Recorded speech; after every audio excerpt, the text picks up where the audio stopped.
Assalamualaikum sahabat, sahabat pemuba. Oke, hari ini Kakak Umi akan ngebahas soal matematika kelas 8. Sip, udah siap ya?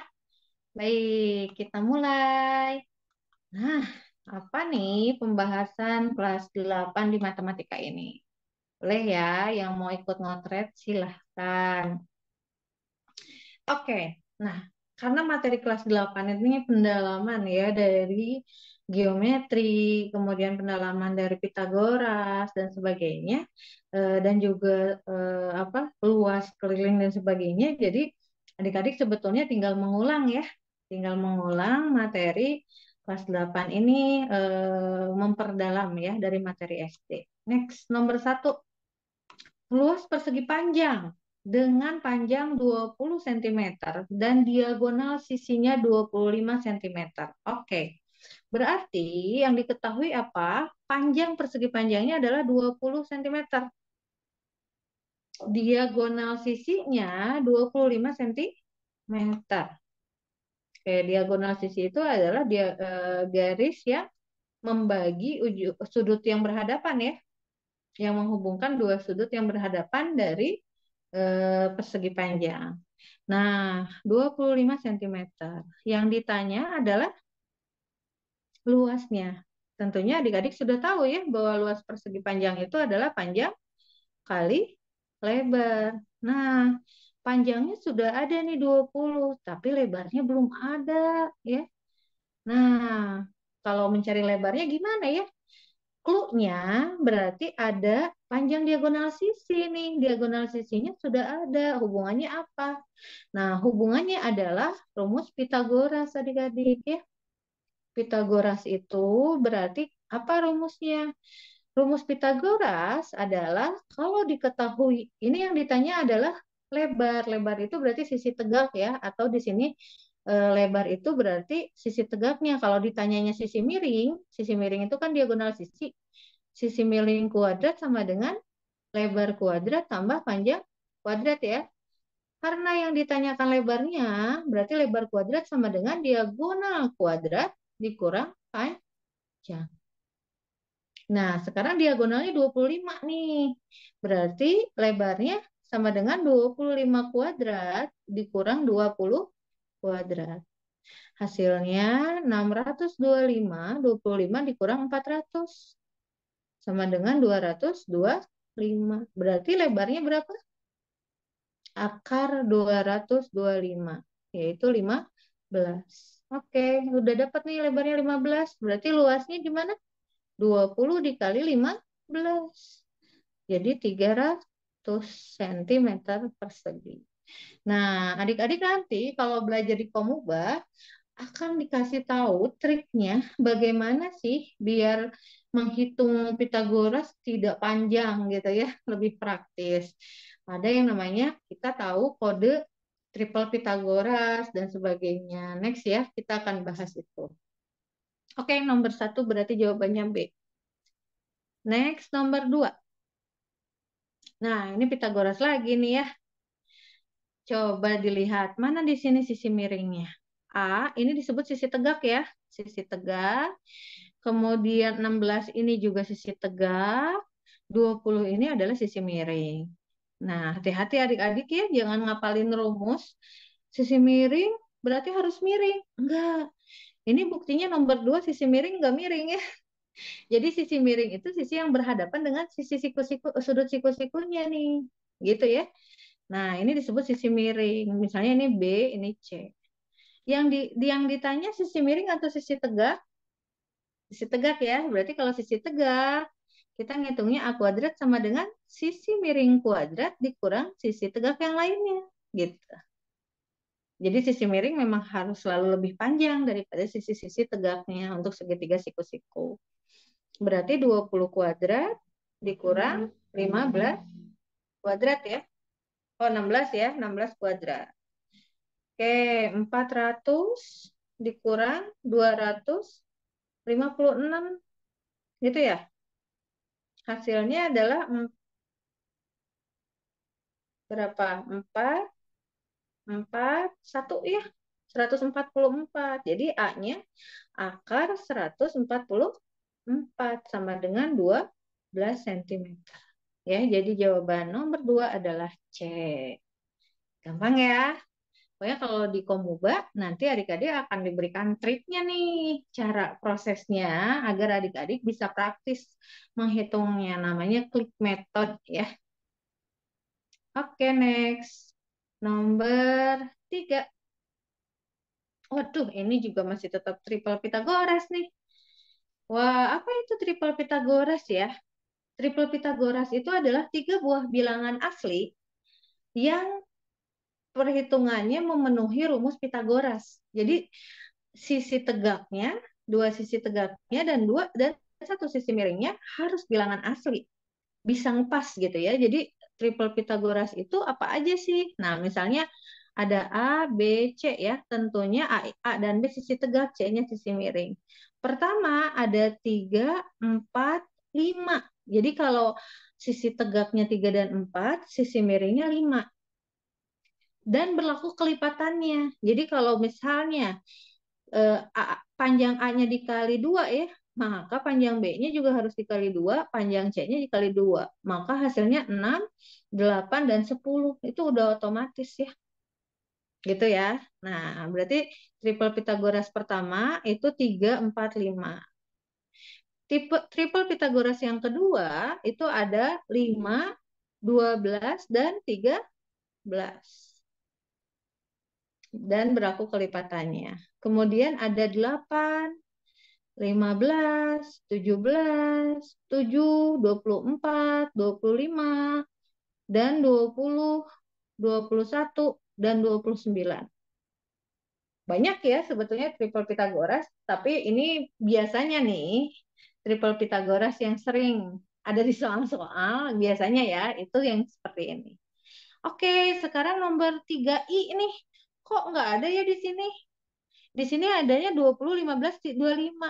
Coba kita sederhanakan yuk. Cari bilangan yang bisa membagi 20, 15, dan 25. Bisa dibagi berapa? 5 ya. Berarti berapa 20 bagi 5? 4. 15 bagi 5, 3. 25 bagi 5, 5. Ada nggak 4, 3, 5? Ada. Ya. Berarti nomor 1 triple. Gitu ya cara ngitungnya ya. Kenapa disarankan kayak gini? Kalau adik-adik pakai rumus Pitagoras, akar-akarnya besar. Jadi adik-adik harus nyari dulu 15 kali 15, 25 kali 25 kayak gitu ya. Lebih tidak praktis menurut kakak ya. Nah, sekarang nomor 2 nih. Coba yuk kita sederhanakan yuk. Kita bagi berapa ya? Kita bagi 2 deh. Kita bagi 2. 14 bagi 2, 7. 48 bagi 2, 24. 50 bagi 2, 25. Ada ya? Ada yang sini nih. Berarti nomor 2 masuk triple Pitagoras. Nomor 3, 15, 17, 24. Ini bisa dibagi oleh bilangan lain nggak selain 1? Nggak bisa ya? Oke, sekarang apakah ini merupakan triple? Bukan. Kok kita buktikan ya?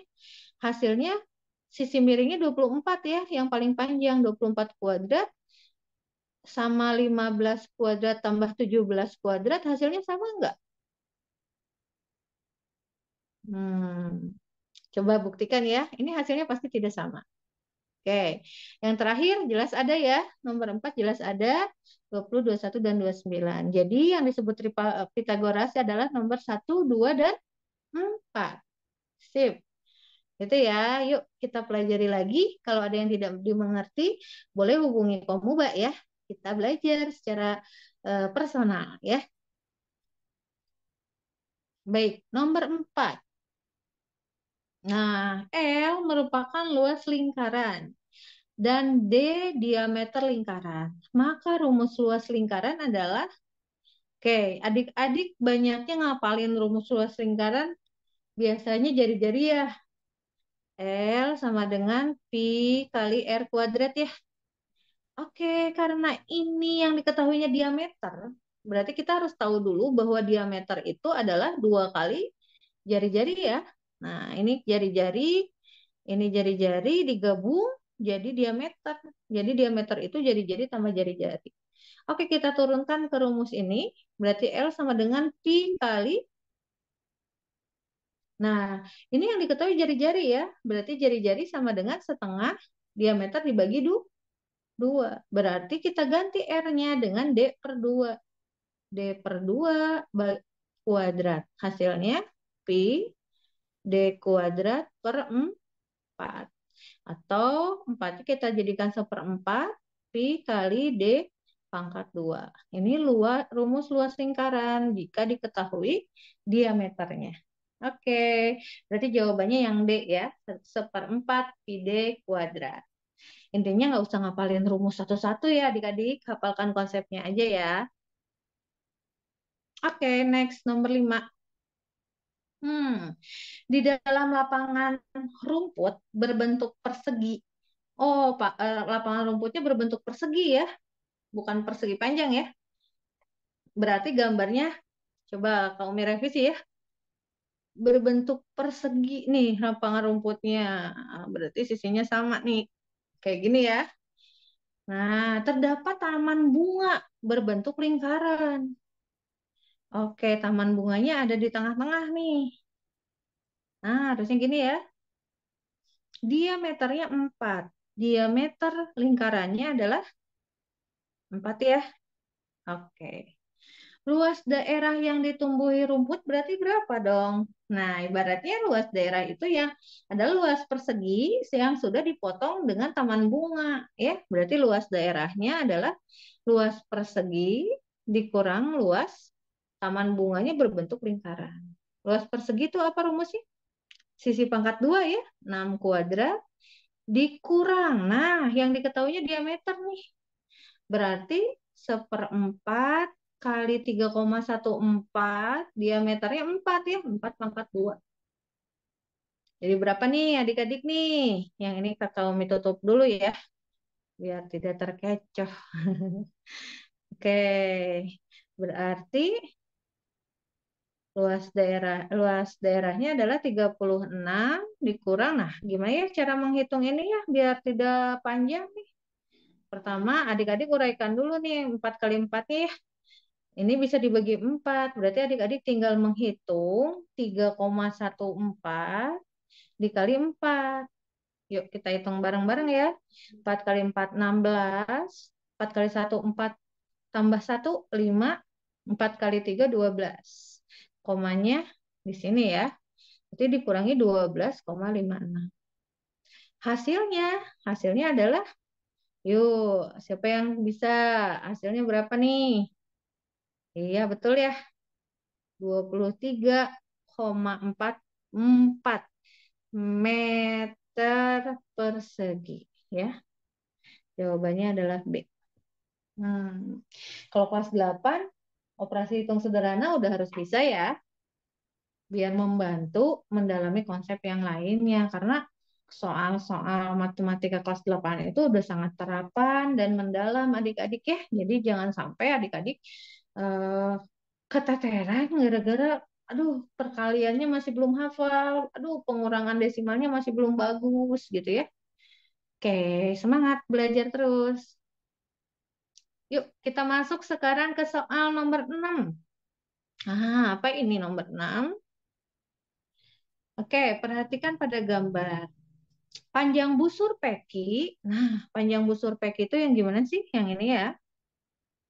Nah, ini tuh sebagian dari keliling lingkaran ya. Kalau keliling lingkaran itu mengelilingi satu putaran penuh ya. 24 cm. Maka panjang busur RS berapa nih? Loh, gimana ya cara nyarinya? Yang ada adalah sudut-sudutnya ya.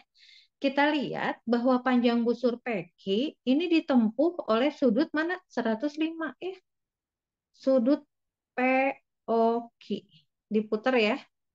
Nah, ini sebanding dengan panjang busur SR, kodenya pakai busur ya, biar tidak seolah garis lurus ya.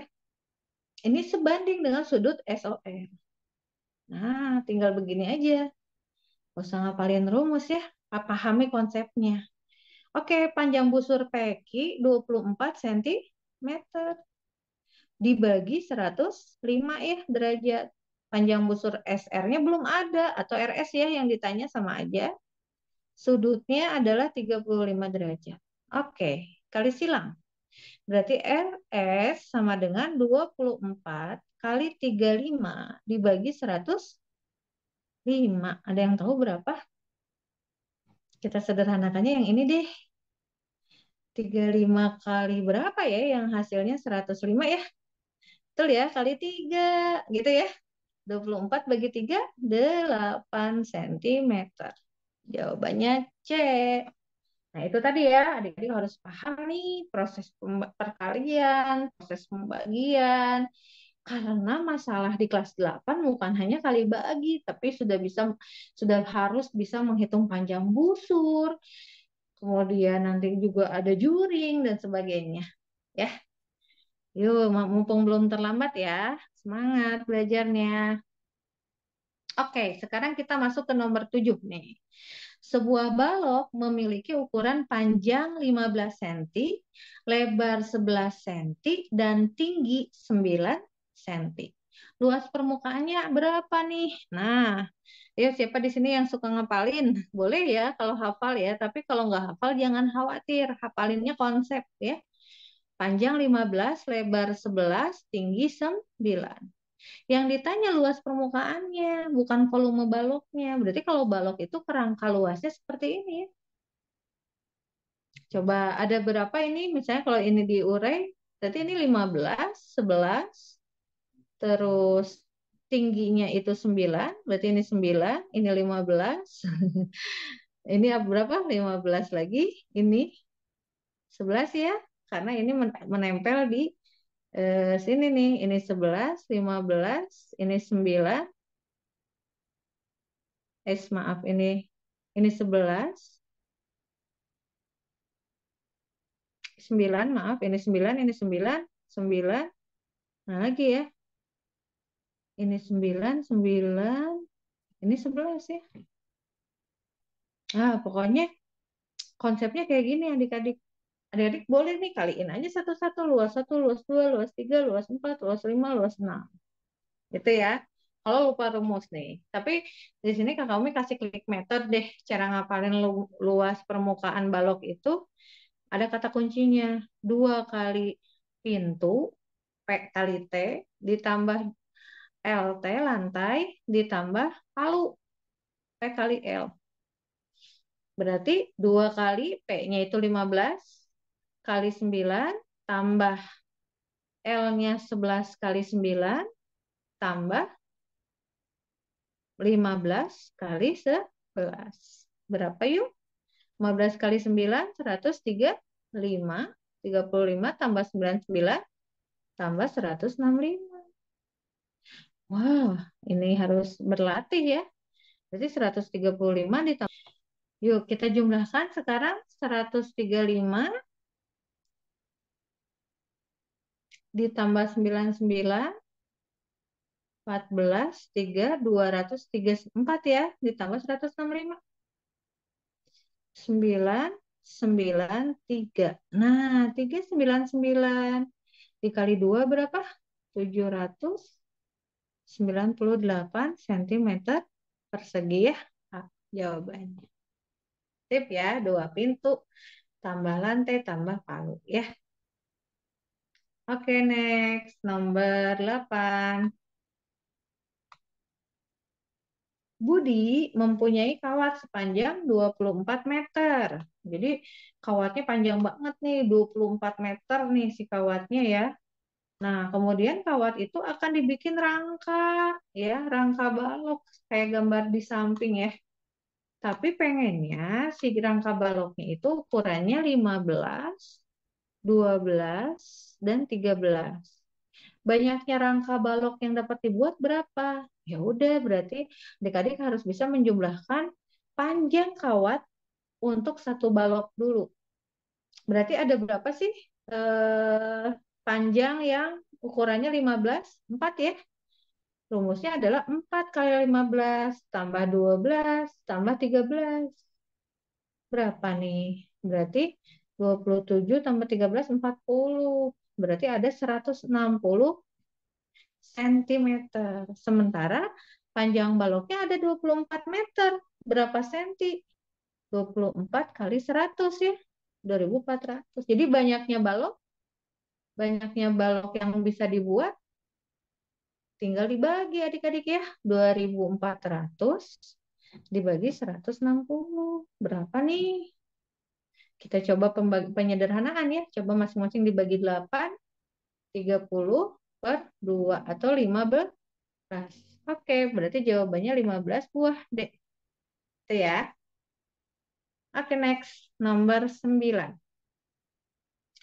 Nah, adik-adik, nomor 9 ini ada beberapa istilah dulu ya. Kakak mau ngasih namanya ini PQR.